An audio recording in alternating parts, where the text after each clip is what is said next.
ਸੁਲਤਾਨ multimedia 786 channel ਨਾਲ ਜੁੜੀਆਂ ਸਾਰੀਆਂ ਸੰਗਤਾਂ ਨੂੰ ਜੈ ਪੀਰਾਂ ਦੀ।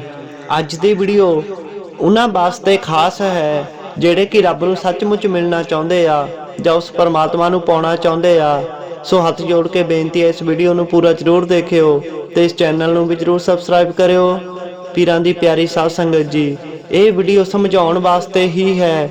ਜੇਕਰ ਗੌਰ ਕਰਦੇ ਆ, ਇਹਨਾਂ ਗੱਲਾਂ ਨੂੰ ਸਮਝਦੇ ਆ ਤਾਂ ਸੱਚੀ ਹੀ ਅਸੀਂ ਉਸ ਪਰਮਾਤਮਾ ਨੂੰ ਪਾ ਸਕਦੇ ਹਾਂ, ਮਿਲ ਸਕਦੇ ਹਾਂ। ਸੋ ਆਓ ਇਸ ਗੱਲ ਵੱਲ ਗੌਰ ਕਰਦੇ ਹਾਂ। ਇੱਕ ਵਾਰ ਇੱਕ ਇਨਸਾਨ, ਇੱਕ ਆਦਮੀ ਇੱਕ ਕਾਮਲ ਫਕੀਰ ਦੇ ਕੋਲ ਗਿਆ ਤੇ ਜਾ ਕੇ ਅਰਜ਼ ਕਰਨ ਲੱਗਾ ਕਿ ਹੇ ਮਹਾਰਾਜ, ਮੈਨੂੰ ਉਸ ਪਰਮਾਤਮਾ ਦੇ ਨਾਲ ਜੋੜ ਦਿਓ, ਮੈਨੂੰ ਉਸ ਪਰਮਾਤਮਾ ਦੇ ਨਾਲ ਮਿਲਾ ਦਿਓ। ਉਸ ਆਦਮੀ ਦੀ ਗੱਲ ਸੁਣ ਕੇ ਉਹ ਫਕੀਰ ਕਹਿਣ ਲੱਗੇ ਕਿ ਕੀ ਤੂੰ ਸੱਚੀ ਉਸ ਪਰਮਾਤਮਾ ਦੇ ਨਾਲ ਜੁੜਨਾ ਚਾਹੁੰਦਾ ਹੈ? ਤਾਂ ਉਹ ਕਹਿੰਦਾ, ਹਾਂਜੀ, ਮੈਂ ਸੱਚੀ ਉਸ ਪਰਮਾਤਮਾ ਦੇ ਨਾਲ ਹੀ ਜੁੜਨਾ ਚਾਹੁੰਦਾ ਹਾਂ ਤੇ ਤੁਸੀਂ ਮੇਰੇ ਤੇ ਕਿਰਪਾ ਕਰੋ, ਮੈਨੂੰ ਉਸ ਪਰਮਾਤਮਾ ਦੇ ਨਾਲ ਜੋੜ ਦਿਓ। ਹੁਣ ਜਿਹੜੇ ਕਰਨੇ ਵਾਲੇ ਫਕੀਰ ਹੁੰਦੇ ਹਨ, ਜਿਨ੍ਹਾਂ ਤੇ ਰਹਿਮਤ ਹੁੰਦੀ ਹੈ ਉਸ ਮਾਲਕ ਦੀ, ਉਹ ਸਾਰਾ ਕੁਝ ਹੀ ਜਾਣਦੇ ਹੁੰਦੇ ਆ। ਸੋ ਉਹਨਾਂ ਨੇ ਉਸ ਆਦਮੀ ਨੂੰ ਕਿਹਾ ਕਿ ਜੇਕਰ ਤੂੰ ਸੱਚੇ ਹੀ ਉਸ ਪਰਮਾਤਮਾ ਦੇ ਨਾਲ ਜੁੜਨਾ ਚਾਹੁੰਦਾ ਹੈ ਤਾਂ ਇਦਾਂ ਕਰ, ਇੱਕ ਕਾਪੀ ਲੈ ਕੇ ਆ, ਇੱਕ ਪੈਨਸਲ ਲੈ ਕੇ ਆ ਤੇ ਮੈਂ ਜੋ ਕਹਾਂਗਾ ਉਹ ਲਿਖ। ਇਹ ਸੁਣ ਕੇ ਉਹ ਆਦਮੀ ਇੱਕ ਕਾਪੀ ਪੈਨਸਲ ਲੈ ਕੇ ਆਇਆ ਤੇ ਉਹਨਾਂ ਮਹਾਪੁਰਖਾਂ ਨੇ ਉਸ ਫਕੀਰ ਨੇ ਕਿਹਾ ਕਿ ਲਿਖ। ਉਹ ਕਹਿੰਦਾ, ਜੀ ਕੀ ਲਿਖਾਂ? ਤਾਂ ਉਹ ਫਕੀਰ ਕਹਿਣ ਲੱਗੇ ਲਿਖ, ਘਟੇ ਘਟੇ। ਉਸ ਆਦਮੀ ਨੇ ਲਿਖ ਲਿਆ, ਘਟੇ ਘਟੇ। ਫਿਰ ਉਸ ਫਕੀਰ ਨੇ ਲਿਖਾਇਆ ਕਿ ਲਿਖ, ਵਧੇ ਵਧੇ। ਫਿਰ ਉਸ ਆਦਮੀ ਨੇ ਲਿਖਿਆ ਕਿ ਵਧੇ ਵਧੇ। ਫਿਰ ਤੀਸਰੀ ਗੱਲ ਲਿਖਾਈ ਕਿ ਨਾ ਘਟੇ ਨਾ ਵਧੇ। ਉਹਨੇ ਇਹ ਤਿੰਨੇ ਹੀ ਗੱਲਾਂ ਲਿਖ ਲਈਆਂ। ਫਕੀਰ ਕਹਿਣ ਲੱਗੇ ਕਿ ਜਾ ਬਾਜ਼ਾਰ ਜਾ ਤੇ ਤਿੰਨੇ ਚੀਜ਼ਾਂ ਹੀ ਬਾਜ਼ਾਰੋਂ ਖਰੀਦ ਕੇ ਲੈ ਕੇ ਆ। ਜੇਕਰ ਤੂੰ ਇਹ ਲੈ ਕੇ ਆ ਗਿਆ ਤੇ ਅਸੀਂ ਤੈਨੂੰ ਉਸ ਪਰਮਾਤਮਾ ਦੇ ਨਾਲ ਜੋੜ ਦੇਵਾਂਗੇ। ਹੁਣ ਉਹ ਆਦਮੀ ਸੋਚਣ ਲੱਗਾ ਕਿ ਘਟੇ ਘਟੇ, ਵਧੇ ਵਧੇ, ਨਾ ਘਟੇ ਨਾ ਵਧੇ। ਕਿਸੇ ਪੰਸਾਰੀ ਕੋਲ ਜਾਂਦੇ ਆ, ਕਿਉਂਕਿ ਉਹੀ ਪੰਸਾਰੀ ਵਾਲੇ ਹੀ ਕਈਆਂ ਨੂੰ ਚੀਜ਼ਾਂ ਘੱਟ ਦਿੰਦੇ ਆ, ਕਈਆਂ ਨੂੰ ਵੱਧ ਦਿੰਦੇ ਆ। ਕਦੀ ਘੱਟ ਤੋਲਦੇ ਆ, ਕਦੀ ਵੱਧ ਤੋਲਦੇ ਆ। ਕੋਈ ਘੱਟ ਮੰਗਦਾ, ਕੋਈ ਵੱਧ ਮੰਗਦਾ। ਇਹ ਚੀਜ਼ਾਂ ਮੈਨੂੰ ਉੱਥੋਂ ਮਿਲ ਜਾਣਗੀਆਂ। ਇਹ ਸੋਚ ਕੇ ਉਹ ਇੱਕ ਪੰਸਾਰੀ ਦੀ ਦੁਕਾਨ ਤੇ ਗਿਆ। ਦੁਕਾਨ ਤੇ ਜਾ ਕੇ ਉਹ ਕਹਿਣ ਲੱਗਾ ਕਿ ਭਾਈ, ਮੈਨੂੰ ਆਹ ਤਿੰਨ ਚੀਜ਼ਾਂ ਦੇ ਦੇ। ਇਹ ਮੈਨੂੰ ਇੱਕ ਫਕੀਰ ਨੇ ਲਿਖਾਈਆਂ ਹਨ। ਕਿਹੜੀਆਂ ਤਿੰਨ ਚੀਜ਼ਾਂ? ਘਟੇ ਘਟੇ, ਵਧੇ ਵਧੇ, ਨਾ ਘਟੇ ਨਾ ਵਧੇ। ਇਹ ਸੁਣ ਕੇ ਉਹ ਪੰਸਾਰੀ ਵਾਲਾ ਕਹਿਣ ਲੱਗਾ ਕਿ ਭਾਈ, ਇਹ ਤਿੰਨੇ ਚੀਜ਼ਾਂ ਮੇਰੇ ਕੋਲ ਨਹੀਂ ਮਿਲਣੀਆਂ। ਤੇ ਉਹ ਕਹਿੰਦਾ, ਜੀ ਇਹ ਮੈਨੂੰ ਕਿੱਥੋਂ ਮਿਲੂਗੀਆਂ? ਤੇ ਉਹ ਕਹਿਣ ਲੱਗੇ ਕਿ ਤੂੰ ਕੋਈ ਐਸਾ ਇਨਸਾਨ ਲੱਭ, ਕੋਈ ਅਧਿਆਤਮਿਕ ਆਦਮੀ ਨੂੰ ਲੱਭ, ਉਹੀ ਤੈਨੂੰ ਦੱਸ ਸਕਦਾ ਹੈ ਕਿ ਤੈਨੂੰ ਇਹ ਚੀਜ਼ਾਂ ਕਿੱਥੋਂ ਮਿਲਣਗੀਆਂ। ਹੁਣ ਉਹ ਆਦਮੀ ਇੱਕ ਰੰਗੇ ਹੋਏ ਆਦਮੀ ਦੇ ਕੋਲ ਗਿਆ, ਜੋ ਕਿ ਪਰਮਾਤਮਾ ਤੇ ਬਹੁਤ ਵਿਸ਼ਵਾਸ ਰੱਖਦਾ ਸੀ ਤੇ ਪਰਮਾਤਮਾ ਦੀਆਂ ਵੀ ਖਾਸ ਕਿਰਪਾ ਸੀ ਉਹਦੇ ਤੇ। ਉਹ ਉਹਨਾਂ ਨੂੰ ਜਾ ਕੇ ਕਹਿਣ ਲੱਗਾ ਕਿ ਮੇਰੇ ਇਸ ਸਵਾਲ ਦਾ ਜਵਾਬ ਦੇ ਦਿਓ, ਮੇਰੀ ਇਸ ਬੁਝਾਰਤ ਨੂੰ ਹੱਲ ਕਰ ਦਿਓ। ਉਹ ਕਹਿਣ ਲੱਗੇ ਕਿ ਕੀ ਤੇਰੀ ਗੱਲ ਹੈ? ਤਾਂ ਉਹ ਕਹਿਣ ਲੱਗਾ, ਜੀ ਮੈਂ ਕਿਸੇ ਕਾਮਲ ਫਕੀਰ ਦੇ ਕੋਲ ਗਿਆ ਸੀ ਤੇ ਜਾ ਕੇ ਕਿਹਾ ਕਿ ਮੈਨੂੰ ਉਸ ਪਰਮਾਤਮਾ ਦੇ ਨਾਲ ਜੋੜ ਦਿਓ। ਤੇ ਉਹਨਾਂ ਨੇ ਮੈਨੂੰ ਆਹ ਤਿੰਨ ਚੀਜ਼ਾਂ ਲਿਖਾਤੀਆਂ ਤੇ ਕਿਹਾ ਕਿ ਜਾ ਕੇ ਇਹਨਾਂ ਨੂੰ ਬਾਜ਼ਾਰੋਂ ਲੈ ਕੇ ਆ। ਉਹ ਕਹਿਣ ਲੱਗੇ ਕਿ ਇਹ ਤਿੰਨ ਚੀਜ਼ਾਂ ਕਿਹੜੀਆਂ ਹਨ? ਤੇ ਉਹ ਕਹਿਣ ਲੱਗਾ, ਜੀ ਉਹਨਾਂ ਨੇ ਇਹ ਲਿਖਾਇਆ ਹੈ ਕਿ ਘਟੇ ਘਟੇ, ਵਧੇ ਵਧੇ ਤੇ ਨਾ ਘਟੇ ਨਾ ਵਧੇ। ਪਰ ਮੈਨੂੰ ਕੁਝ ਸਮਝ ਨਹੀਂ ਆ ਰਹੀ ਤੇ ਮੈਂ ਇਹ ਚੀਜ਼ਾਂ ਕਿੱਥੋਂ ਲਵਾਂ? ਹੁਣ ਤੁਸੀਂ ਹੀ ਮੈਨੂੰ ਅੱਗੇ ਦਾ ਰਸਤਾ ਦਿਖਾਓ। ਉਸ ਆਦਮੀ ਦੀਆਂ ਤਿੰਨੇ ਗੱਲਾਂ ਸੁਣ ਕੇ ਉਸ ਰੱਬ ਦੇ ਨੇਕ ਬੰਦੇ ਨੇ ਉਹਨੂੰ ਆਪਣੇ ਕੋਲ ਬਿਠਾ ਲਿਆ ਅਤੇ ਉਹਨੂੰ ਕਹਿਣ ਲੱਗੇ ਕਿ ਜਿੱਥੇ ਲਿਖਿਆ ਹੈ ਘਟੇ ਘਟੇ, ਇਹਦੇ ਅੱਗੇ ਪਾ ਦੇ ਉਮਰ। ਹੁਣ ਸਾਧ ਸੰਗਤ ਜੀ, ਤੁਸੀਂ ਆਪੇ ਸੋਚ ਸਕਦੇ ਆ, ਘਟੇ ਘਟੇ, ਹਰ ਰੋਜ਼ ਹਰ ਇਨਸਾਨ ਦੀ ਉਮਰ ਘਟਦੀ ਹੀ ਜਾ ਰਹੀ ਹੈ, ਨਾ ਕਿ ਵੱਧਦੀ ਆ। ਦਿਨੋ ਦਿਨ ਸਾਡੀ ਉਮਰ ਦੇ ਦਿਨ ਘਟਦੇ ਜਾ ਰਹੇ ਹਨ। ਹੁਣ ਜਿਹੜਾ ਆਦਮੀ ਇਹ ਸਮਝ ਲਵੇ ਕਿ ਮੇਰੀ ਉਮਰ ਦਿਨੋ ਦਿਨ ਘਟਦੀ ਜਾ ਰਹੀ ਆ ਤੇ ਉਹ ਆਪਣੇ ਟਾਈਮ ਨੂੰ ਖਰਾਬ ਕਿਉਂ ਕਰੇਗਾ? ਉਹ ਖੁਦ ਹੀ ਪਰਮਾਤਮਾ ਦੇ ਨਾਲ ਜੁੜ ਜਾਵੇਗਾ, ਕਿਉਂਕਿ ਉਹਨੂੰ ਪਤਾ ਹੈ ਕਿ ਉਮਰ ਦਿਨੋ ਦਿਨ ਹੀ ਘਟਦੀ ਜਾ ਰਹੀ ਆ, ਮੇਰੇ ਕੋਲ ਸਮਾਂ ਬਹੁਤ ਹੀ ਘੱਟ ਹੈ। ਇਸ ਕਰਕੇ ਉਹ ਉਸੇ ਵੇਲੇ ਹੀ ਪ੍ਰਯਾਸ ਸ਼ੁਰੂ ਕਰ ਦੇਵੇਗਾ ਉਸ ਪਰਮਾਤਮਾ ਦੇ ਨਾਲ ਜੁੜਨ ਦਾ। ਜੋ ਇਨਸਾਨ ਇਹ ਸਮਝ ਗਿਆ ਕਿ ਹੁਣ ਮੈਨੂੰ ਆਲਸ ਨਹੀਂ ਕਰਨਾ ਚਾਹੀਦਾ, ਮੈਨੂੰ ਉਸ ਪਰਮਾਤਮਾ ਦੇ ਨਾਲ ਜੁੜਨਾ ਹੀ ਚਾਹੀਦਾ ਹੈ ਤੇ ਉਹ ਇਸ ਗੱਲ ਨੂੰ ਸਮਝ ਕੇ ਆਪਣੇ ਆਪ ਹੀ ਪਰਮਾਤਮਾ ਦੇ ਨਾਲ ਜੁੜ ਜਾਵੇਗਾ। ਦੂਸਰੀ ਗੱਲ ਸੀ ਕਿ ਵਧੇ ਵਧੇ। ਦੂਸਰੀ ਗੱਲ ਦਾ ਮਤਲਬ ਹੈ ਉਹਦੇ ਅੱਗੇ ਲਿਖਾ ਦਿੱਤਾ ਕਿ ਤ੍ਰਿਸ਼ਨਾ, ਸਾਡੀ ਲਾਲਸਾ, ਸਾਡੀ ਜਿਹੜੀ ਤ੍ਰਿਸ਼ਨਾ ਆ, ਲਾਲਸਾ, ਇਹ ਕਦੇ ਵੀ ਖਤਮ ਨਹੀਂ ਹੁੰਦੀ।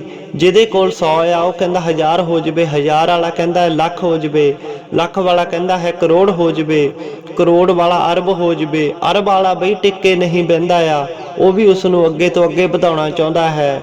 ਇੱਕ ਜੀਂਦੇ ਇਨਸਾਨ ਦੀ ਤ੍ਰਿਸ਼ਨਾ ਕਦੇ ਨਹੀਂ ਮਰਦੀ। ਹੁਣ ਇਹ ਤ੍ਰਿਸ਼ਨਾ ਕਿੱਦਾਂ ਮੁੱਕੇਗੀ? ਜਦੋਂ ਪਹਿਲੀ ਗੱਲ ਇਨਸਾਨ ਯਾਦ ਰੱਖੇਗਾ ਕਿ ਮੇਰੀ ਉਮਰ ਤਾਂ ਦਿਨੋਂ ਦਿਨ ਘਟਦੀ ਜਾ ਰਹੀ ਆ, ਮੈਂ ਆਲਸ ਨਾ ਕਰਾਂ, ਉਸ ਪਰਮਾਤਮਾ ਦੇ ਨਾਮ ਦੇ ਨਾਲ ਜੁੜਾਂ, ਤਾਂ ਹੀ ਇਹ ਤ੍ਰਿਸ਼ਨਾ ਘਟੇਗੀ। ਜਦ ਸਾਨੂੰ ਪਹਿਲੀ ਗੱਲ ਦੀ ਸਮਝ ਆਵੇਗੀ ਕਿ ਉਮਰ ਘਟਦੀ ਜਾ ਰਹੀ ਆ, ਸਮਾਂ ਕੋਲ ਬਿਲਕੁਲ ਵੀ ਨਹੀਂ ਆ, ਸੋ ਹੁਣ ਤੋਂ ਹੀ ਉਸ ਪਰਮਾਤਮਾ ਦੇ ਨਾਮ ਦੇ ਨਾਲ ਜੁੜੀਏ, ਤਾਂ ਹੀ ਇਹ ਸਾਡੀ ਤ੍ਰਿਸ਼ਨਾ ਵੀ ਮਰ ਸਕਦੀ ਆ। ਜਦੋਂ ਬੰਦਾ ਆਪਣੀਆਂ ਬੇਲੋੜੀਆਂ ਇੱਛਾਵਾਂ ਤੇ ਕਾਬੂ ਪਾ ਲੈਂਦਾ ਹੈ, ਬੇਲੋੜੀਆਂ ਆਪਣੀਆਂ ਮੰਗਾਂ ਨੂੰ ਖਤਮ ਕਰ ਦਿੰਦਾ ਹੈ, ਤੇ ਉਹ ਹੌਲੀ ਹੌਲੀ ਆਪੇ ਹੀ ਉਸ ਪਰਮਾਤਮਾ ਦੇ ਨਾਲ ਜੁੜਨ ਲੱਗ ਪੈਂਦਾ ਹੈ। ਤੀਸਰੀ ਗੱਲ ਉਹਨਾਂ ਨੇ ਲਿਖਾਈ ਸੀ ਕਿ ਨਾ ਘਟੇ ਨਾ ਵਧੇ। ਇਸ ਦੇ ਅੱਗੇ ਉਹਨਾਂ ਨੇ ਲਿਖਾ ਦਿੱਤਾ ਕਿ ਇਹ ਹੈ ਸਾਡੇ ਸਵਾਸ, ਸਾਡੇ ਸਾਹ, ਜਿਹੜੇ ਕਿ ਨਾ ਹੀ ਕਦੀ ਘਟਦੇ ਆ ਤੇ ਨਾ ਹੀ ਕਦੀ ਵੱਧਦੇ ਆ। ਕੋਈ ਵੀ ਦੁਨੀਆ ਤੇ ਐਸਾ ਨਹੀਂ ਆ ਕਿ ਜੋ ਕਿਸੇ ਦੇ ਸਾਹਾਂ ਨੂੰ ਘਟਾ ਸਕੇ ਜਾਂ ਵਧਾ ਸਕੇ। ਇਹ ਸਾਨੂੰ ਪਰਮਾਤਮਾ ਵੱਲੋਂ ਜਿੰਨੇ ਮਿਲੇ ਆ ਉਨੇ ਹੀ ਭੋਗਣੇ ਪੈਣੇ ਆ। ਇਨਸਾਨ ਦੇ ਸਵਾਸ ਨਾ ਤਾਂ ਹੀ ਘਟਦੇ ਆ ਅਤੇ ਨਾ ਹੀ ਵੱਧਦੇ ਆ। ਹੁਣ ਚਾਹੇ ਕੋਈ ਅਰਬਾਂਪਤੀ ਹੋਵੇ, ਕਰੋੜਾਂਪਤੀ ਹੋਵੇ, ਪਰ ਜਦੋਂ ਉਹਦਾ ਆਖਰੀ ਸਮਾਂ ਆ ਜਾਂਦਾ ਹੈ, ਜੇਕਰ ਉਹ ਜਾ ਕੇ ਬੜੇ ਤੋਂ ਬੜੇ ਡਾਕਟਰ ਨੂੰ ਕਹੇ ਕਿ ਮੈਂ ਤੈਨੂੰ ਕਰੋੜਾਂ ਰੁਪਈਆ ਦੇ ਦਿੰਦਾ ਆ ਤੇ ਤੂੰ ਮੈਨੂੰ 5 ਮਿੰਟ ਦਾ ਸਮਾਂ ਵਾਧੂ ਦੇ ਦੇ, ਕੁਝ ਸਾਹ ਉਧਾਰੇ ਦੇ ਦੇ, ਪਰ ਉਹ ਨਹੀਂ ਦੇ ਸਕਦਾ। ਉਹ ਕਹੇਗਾ ਭਰਾਵਾ, ਚਾਹੇ ਤੂੰ ਆਪਣੀ ਸਾਰੀ ਜ਼ਮੀਨ ਜਾਇਦਾਦ ਮੈਨੂੰ ਦੇ ਦੇ, ਪਰ ਮੈਂ ਤੈਨੂੰ ਇਹ ਅਣਮੁੱਲੇ ਸਾਹ ਹੋਰ ਵਧਾ ਕੇ ਨਹੀਂ ਦੇ ਸਕਦਾ। ਜਿਹੜੀ ਚੀਜ਼ ਅਣਮੁੱਲੀ ਆ ਉਹਨੂੰ ਕਦੇ ਖਰੀਦਿਆ ਨਹੀਂ ਜਾ ਸਕਦਾ। ਇਹ ਪ੍ਰਮਾਤਮਾ ਦੀ ਹੀ ਦੇਣ ਹੈ। ਕਿੰਨੇ ਸਾਹ ਦਿੱਤੇ ਹਨ ਉਨੇ ਹੀ ਸਾਨੂੰ ਮਿਲਣੇ ਹਨ। ਨਾ ਕੋਈ ਦੁਨੀਆ ਤੇ ਇਹਨੂੰ ਘਟਾ ਸਕਦਾ ਹੈ ਤੇ ਨਾ ਹੀ ਵਧਾ ਸਕਦਾ ਹੈ। ਇਹ ਸਾਨੂੰ ਰੱਬ ਦੇ ਵੱਲੋਂ ਮਿਲੀ ਹੋਈ ਅਨਮੋਲ ਦਾਤ ਹੈ। ਇਹ ਕਿਸੇ ਕੀਮਤ ਤੇ ਵੀ ਘਟਾਈ ਵਧਾਈ ਨਹੀਂ ਜਾ ਸਕਦੀ। ਸੋ ਇਸ ਕਰਕੇ ਜਿੰਨੇ ਵੀ ਸਾਡੇ ਸਾਹ ਹਨ, ਹੁਣ ਤੋਂ ਹੀ ਆਪਾਂ ਜੇ ਸ਼ੁਰੂ ਕਰ ਦਈਏ, ਹਰ ਸਾਹ ਦੇ ਨਾਲ ਉਸ ਪ੍ਰਮਾਤਮਾ ਦਾ ਨਾਮ ਲਈਏ, ਉਹਦੇ ਨਾਮ ਦੇ ਨਾਲ ਜੁੜੀਏ। ਕੋਈ ਵੀ ਸਾਹ ਅਜਾਇਆ ਨਾ ਜਾਵੇ ਬਿਨਾਂ ਉਹਦਾ ਨਾਮ ਲਏ ਹੋਏ, ਬਿਨਾਂ ਉਹਨੂੰ ਯਾਦ ਕੀਤੇ ਹੋਏ। ਇੱਕ ਵੀ ਸਾਹ ਸਾਡਾ ਅੰਦਰ ਬਾਹਰ ਨਾ ਹੋਵੇ, ਕਿਉਂਕਿ ਉਮਰ ਵੀ ਘਟਦੀ ਜਾ ਰਹੀ ਆ, ਤ੍ਰਿਸ਼ਨਾ ਵੱਧਦੀ ਜਾ ਰਹੀ ਆ। ਸੋ ਜਿਹੜੀ ਅਨਮੋਲ ਚੀਜ਼ ਸਾਨੂੰ ਪ੍ਰਮਾਤਮਾ ਨੇ ਦਿੱਤੀ ਹੈ, ਸਾਹ, ਇਹਦਾ ਸਦਉਪਯੋਗ ਕਰਕੇ, ਇਹਨੂੰ ਵਿਅਰਥਾ ਨਾ ਗਵਾ ਕੇ ਹਰ ਸਾਹ ਦੇ ਨਾਲ ਉਹਦਾ ਨਾਮ ਸਿਮਰਨ ਕਰੀਏ, ਤਾਂ ਇਨਸਾਨ ਆਪਣੇ ਆਪ ਹੀ ਉਸ ਪਰਮਾਤਮਾ ਦੇ ਨਾਲ ਜੁੜ ਜਾਂਦਾ ਹੈ। ਜਿਹੜੇ ਸਾਹ ਸਾਨੂੰ ਉਸ ਪਰਮਾਤਮਾ ਨੇ ਦਿੱਤੇ ਆ, ਇਹ ਨਾ ਕਿਸੇ ਦੇ ਘਟਾਇਆ ਘਟਣੇ ਆ ਤੇ ਨਾ ਹੀ ਕਿਸੇ ਦੇ ਵਧਾਇਆ ਵਧਣੇ ਆ। ਸੋ ਚਾਹੇ ਅਸੀਂ ਕੋਈ ਘਰ ਦਾ ਕੰਮ ਕਰਦੇ ਹੋਈਏ ਜਾਂ ਆਪਣੇ ਕੰਮਾਂ ਕਾਰਾਂ ਤੇ ਹੋਈਏ, ਘੁੰਮਦੇ ਫਿਰਦੇ ਹੋਈਏ, ਪਰ ਸਾਡੇ ਅੰਦਰਲੇ ਸਵਾਸਾਂ ਦੇ ਵਿੱਚ ਉਸ ਪਰਮਾਤਮਾ ਦਾ ਨਾਮ ਚੱਲਦੇ ਹੀ ਰਹਿਣਾ ਚਾਹੀਦਾ ਹੈ। ਇੱਕ ਵਾਰ ਇੱਕ ਬਜ਼ੁਰਗ ਜਿਹਦੇ ਆਖਰੀ ਸਾਹ ਚੱਲ ਰਹੇ ਸਨ, ਉਹਦਾ ਸਾਰਾ ਪਰਿਵਾਰ ਉਹਦੇ ਕੋਲ ਇਕੱਠਾ ਹੋ ਕੇ ਆਇਆ ਅਤੇ ਆ ਕੇ ਕਹਿਣ ਲੱਗੇ ਕਿ ਪਿਤਾ ਜੀ, ਤੁਸੀਂ ਹੁਣ ਸਾਨੂੰ ਛੱਡ ਕੇ ਸਦੀਮੀ ਵਿਛੋੜਾ ਦੇ ਜਾਣਾ ਹੈ, ਜਾਂਦੇ ਹੋਏ ਸਾਨੂੰ ਕੋਈ ਸੁਮੱਤ ਬਖਸ਼ ਕੇ ਜਾਓ। ਤਾਂ ਉਹ ਬਜ਼ੁਰਗ ਆਦਮੀ ਕਹਿਣ ਲੱਗਾ ਕਿ ਮੈਂ ਤੈਨੂੰ ਪੂਰੀ ਜ਼ਿੰਦਗੀ ਦੇ ਵਿੱਚ ਲੱਖਾਂ ਕਰੋੜਾਂ ਹੀ ਕਮਾ ਕੇ ਦਿੱਤੇ ਹਨ, ਤੁਸੀਂ ਮੇਰੀ ਸਾਰੀ ਧਨ ਦੌਲਤ ਲੈ ਕੇ ਜਾਓ, ਪਰ ਮੈਨੂੰ ਕੁਝ ਸਮੇਂ ਦੇ ਲਈ ਮੈਨੂੰ ਸਾਹ ਉਧਾਰੇ ਲਿਆ ਕੇ ਦੇ ਦਿਓ, ਤਾਂ ਮੈਂ ਤੁਹਾਨੂੰ ਕੋਈ ਵੀ ਸੁਮੱਤ ਬਖਸ਼ ਸਕਦਾ ਹਾਂ। ਉਸ ਬਜ਼ੁਰਗ ਦੀ ਗੱਲ ਸੁਣ ਕੇ ਸਾਰਿਆਂ ਨੇ ਨੀਵੀਂ ਪਾ ਲਈ ਤੇ ਕਹਿਣ ਲੱਗੇ ਕਿ ਅਸੀਂ ਚਾਹੇ ਆਪਣੀ ਸਾਰੀ ਧਨ ਦੌਲਤ ਦੇ ਦਈਏ, ਪਰ ਅਸੀਂ ਵਾਧੂ ਸਵਾਸ, ਵਾਧੂ ਸਾਹ ਅਸੀਂ ਨਹੀਂ ਲਿਆ ਸਕਦੇ। ਤਾਂ ਬਜ਼ੁਰਗ ਕਹਿਣ ਲੱਗੇ ਕਿ ਇਹੀ ਤੁਹਾਡੇ ਲਈ ਸਿੱਖਿਆ ਹੈ, ਸੁਮੱਤ ਹੈ, ਕਿ ਜਿਹੜੀ ਚੀਜ਼ ਹੈ ਹੀ ਅਨਮੋਲ, ਜਿਹੜੀ ਪੂਰੀ ਧਨ ਦੌਲਤ ਦਿੱਤਿਆਂ ਵੀ ਵੱਧ ਨਹੀਂ ਸਕਦੀ, ਤੇ ਅਸੀਂ ਇਹਨੂੰ ਅਜ਼ਾਇਆ ਕਿਉਂ ਗਵਾ ਰਹੇ ਹਾਂ? ਸਾਨੂੰ ਇਹਨੂੰ ਅਜ਼ਾਇਆ ਨਹੀਂ ਗਵਾਉਣਾ ਚਾਹੀਦਾ।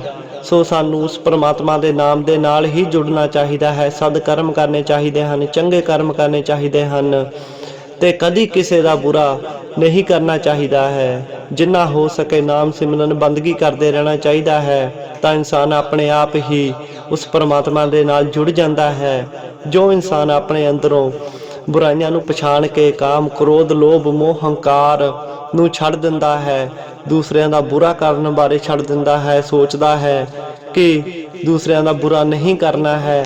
ਲੋੜ ਪੈਣ ਤੇ ਦੂਸਰਿਆਂ ਦੀ ਸਹਾਇਤਾ ਕਰਦਾ ਹੈ, ਆਪਣੇ ਮਾਂ-ਬਾਪ ਦੀ ਇੱਜ਼ਤ ਕਰਦਾ ਹੈ, ਦੂਸਰਿਆਂ ਦੇ ਨਾਲ ਪਿਆਰ ਦੇ ਨਾਲ ਰਹਿੰਦਾ ਹੈ, ਰਲ ਮਿਲ ਕੇ ਰਹਿੰਦਾ ਹੈ ਤੇ ਸਵੇਰੇ ਸ਼ਾਮ ਹਰ ਸਮੇਂ ਉਸ ਪਰਮਾਤਮਾ ਦੀ ਨਾਮ ਨੂੰ ਯਾਦ ਰੱਖਦਾ ਹੈ, ਬੰਦਗੀ ਕਰਦਾ ਹੈ।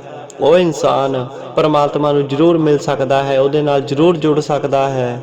ਸੋ ਇਹਨਾਂ ਗੱਲਾਂ ਤੇ ਗੌਰ ਕਰਿਓ ਤੇ ਇਸੇ ਤਰ੍ਹਾਂ ਦੀਆਂ ਹੋਰ ਵੀਡੀਓ ਦੇਖਣ ਲਈ ਇਸ ਚੈਨਲ ਨੂੰ ਜ਼ਰੂਰ ਸਬਸਕ੍ਰਾਈਬ ਕਰਿਓ।